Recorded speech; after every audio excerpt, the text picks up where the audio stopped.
बिस्मिल्लाहिर्रहमानिर्रहीम। अस्सलाम वालेकुम। मेरा नाम अब्बास है और मैं आपको अपने चैनल हेल्थ सर्व फार्मेसी पे वेलकम करता हूँ। तो आज की वीडियो में हम बात करेंगे सेप्ट्रॉन DS सिरप के ऊपर।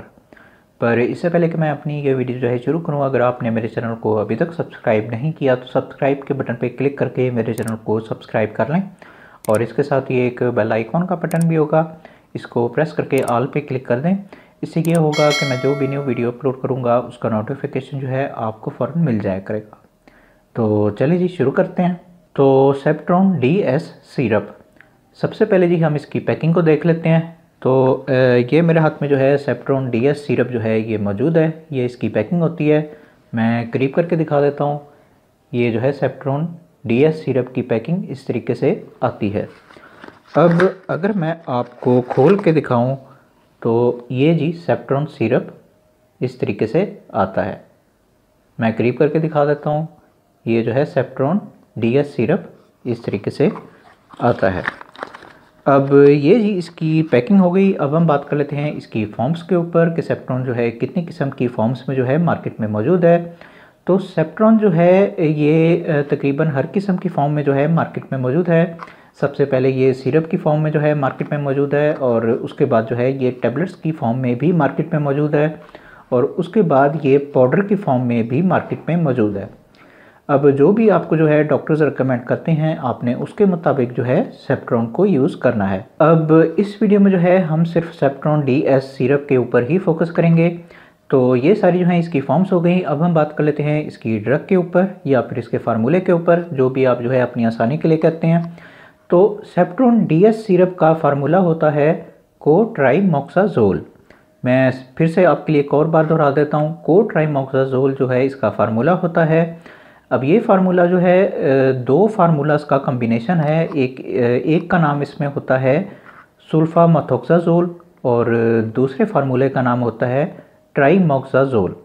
अब इन दो फार्मूलास को मिला के जो है ये फार्मूला जो है आपके लिए बनाया गया है। अब ये जो है इसका फार्मूला हो गया। अब हम बात कर लेते हैं कि इसे कौन सी कंपनी जो है वो बना रही है। तो सेप्ट्रॉन सिरप को जो कंपनी बना रही है उसका नाम है जी GSK, यानी कि ग्लैक्सोस्मिथक्लाइन जो है इसकी कंपनी है जो कि ये सिरप बना रही है, और बहुत ही अच्छी कंपनी है, मल्टीनेशनल कंपनी कहलाती है ये, और बहुत ही अच्छी मेडिसिन जो है ये बनाती है। तो ये जी इसकी कंपनी हो गई। अब हम बात कर लेते हैं इसके बेनिफिट्स के ऊपर। तो सेप्ट्रॉन सिरप के बेनिफिट्स ये होते हैं कि ये सिरप जो है एंटीबायोटिक्स होता है, और जितने भी बैक्टीरियल इन्फेक्शन आ जाते हैं उनमें जो है इस सिरप को बच्चों में जो है इस्तेमाल करवाया जाता है।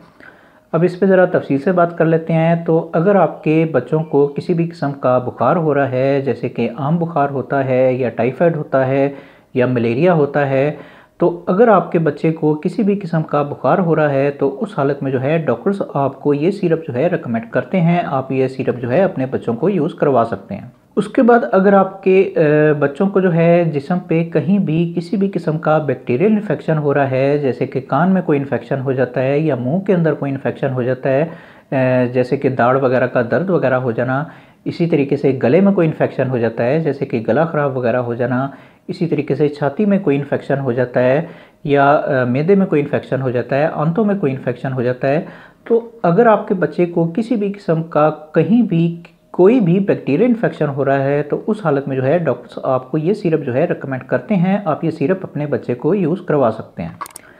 उसके बाद अगर आपके बच्चे को किसी किस्म की एलर्जी वगैरह हो रही है तो उस हालत में भी आप ये सिरप जो है अपने बच्चे को यूज़ करवा सकते हैं। इसी तरीके से जो है अगर आपके बच्चे को किसी किस्म की इंजरी वगैरह हो रही है, यानी कि जिस्म पे अगर आपके बच्चे को कहीं पे कोई ज़ख़म वगैरह हुआ है, तो बाज़ों का जो है डॉक्टर्स इन्फेक्शन से बचने के लिए जो है वहाँ पे तो उस हालत में भी डॉक्टर जो है आपको ये सिरप जो है रेकमेंड कर देते हैं। आप ये सिरप अपने बच्चे को यूज़ करवा सकते हैं।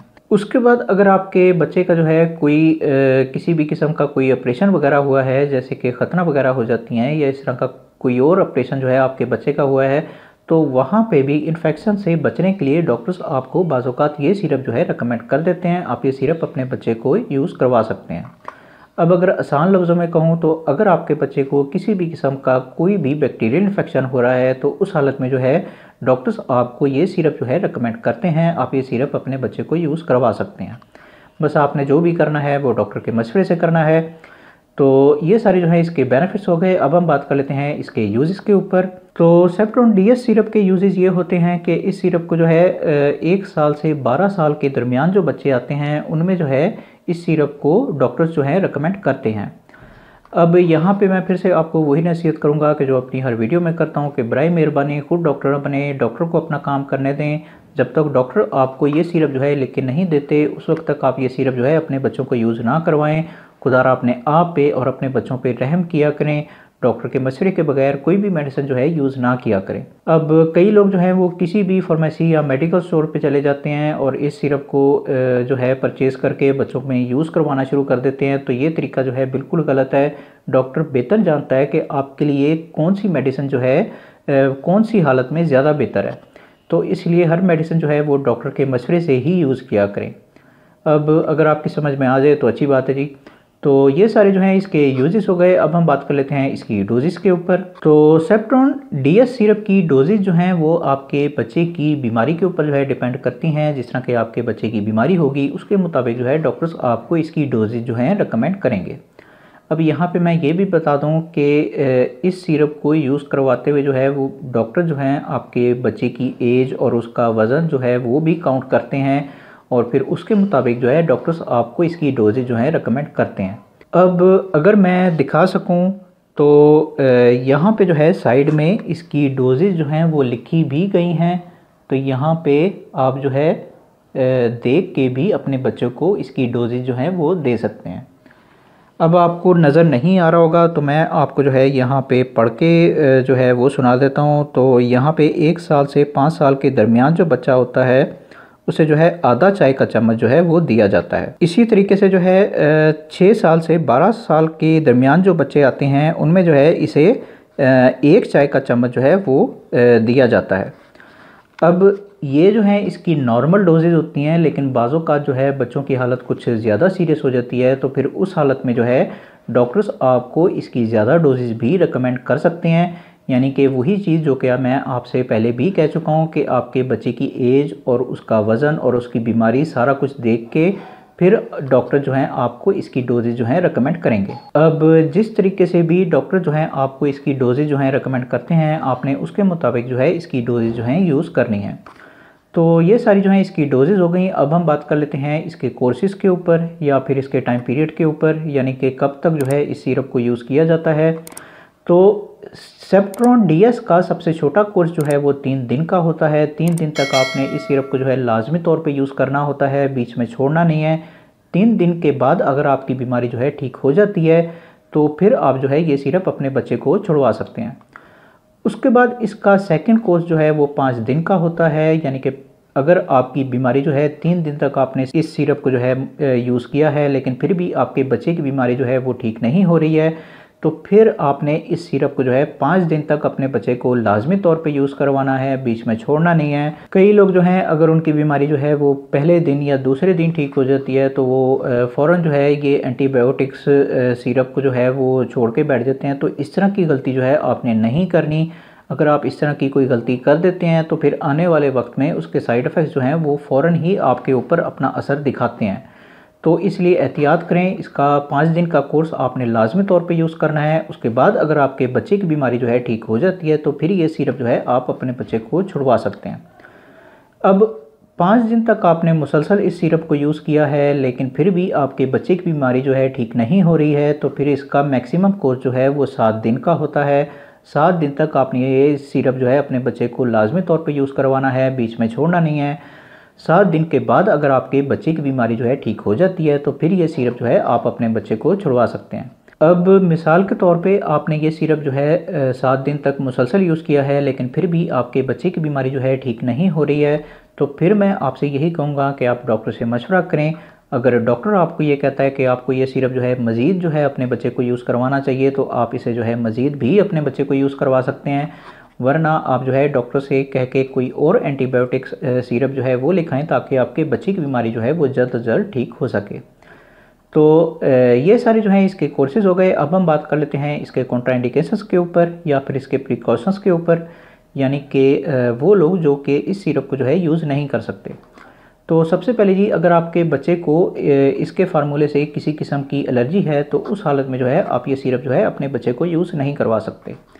उसके बाद अगर आपके बच्चे को सांस वगैरह का कोई मसला है, यानी कि अस्थमा है या इस तरह का कोई और मसला जो है आपके बच्चे के साथ चल रहा है, तो उस हालत में भी आप ये सिरप जो है अपने बच्चे को यूज़ नहीं करवा सकते। उसके बाद अगर आपके बच्चे को जो है वो गुर्दों वगैरह का कोई मसला है, यानी कि गुर्दों वगैरह में कोई पथरी है या इस तरह का कोई और मसला जो है आपके बच्चे के साथ चल रहा है, तो उस हालत में भी आप ये सिरप जो है अपने बच्चे को यूज़ नहीं करवा सकते।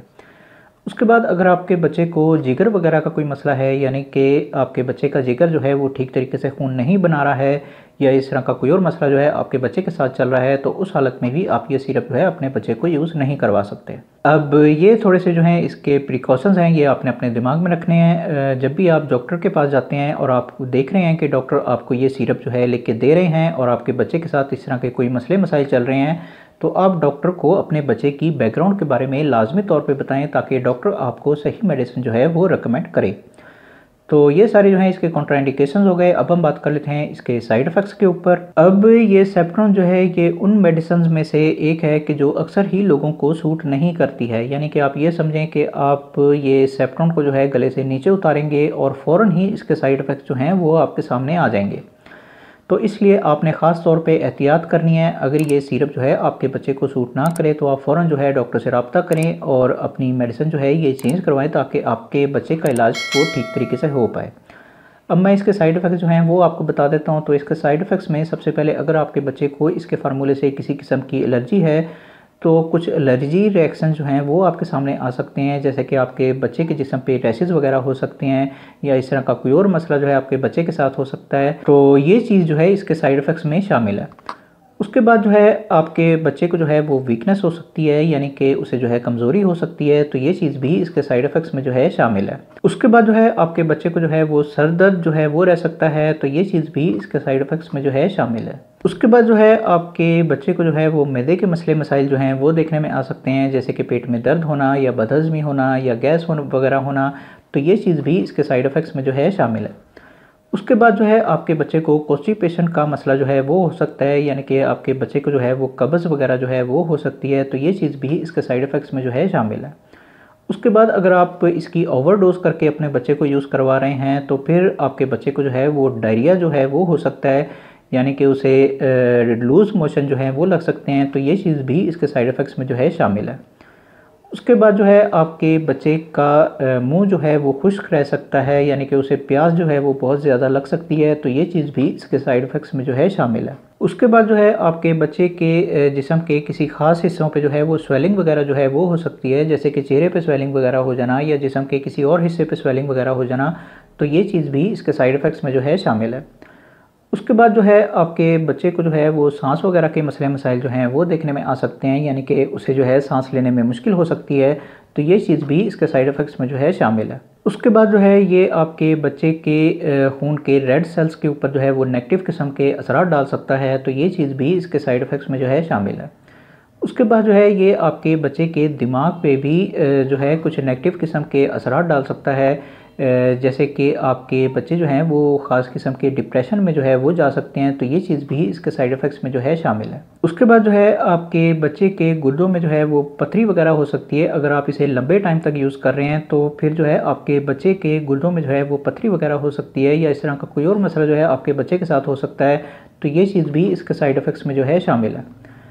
अब ये मैंने जितने भी साइड इफ़ेक्ट्स आपको बताए हैं, अगर ये साइड इफ़ेक्ट्स जो हैं आपको अपने बच्चे पे नज़र आ रहे हैं तो आप फ़ौरन जो है डॉक्टर से रब्ता करें और अपनी मेडिसिन जो है वो चेंज करवाएं ताकि आपके बच्चे का इलाज वो ठीक तरीके से हो पाए। और इन सारे साइड इफ़ेक्ट्स की वजह से ही मैं आपसे हर वीडियो में गुजारिश करता हूँ कि बराए मेहरबानी डॉक्टर के पास चले जाया करें, डॉक्टर से मेडिसिन लिखवा लिया करें। जब तक डॉक्टर आपको ये सिरप जो है लिख के नहीं देते उस वक्त तक आप ये सिरप जो है अपने बच्चों को यूज़ ना करवाएं। खुदारा अपने आप पे और अपने बच्चों पे रहम किया करें, डॉक्टर के मशवरे के बगैर कोई भी मेडिसिन जो है यूज़ ना किया करें।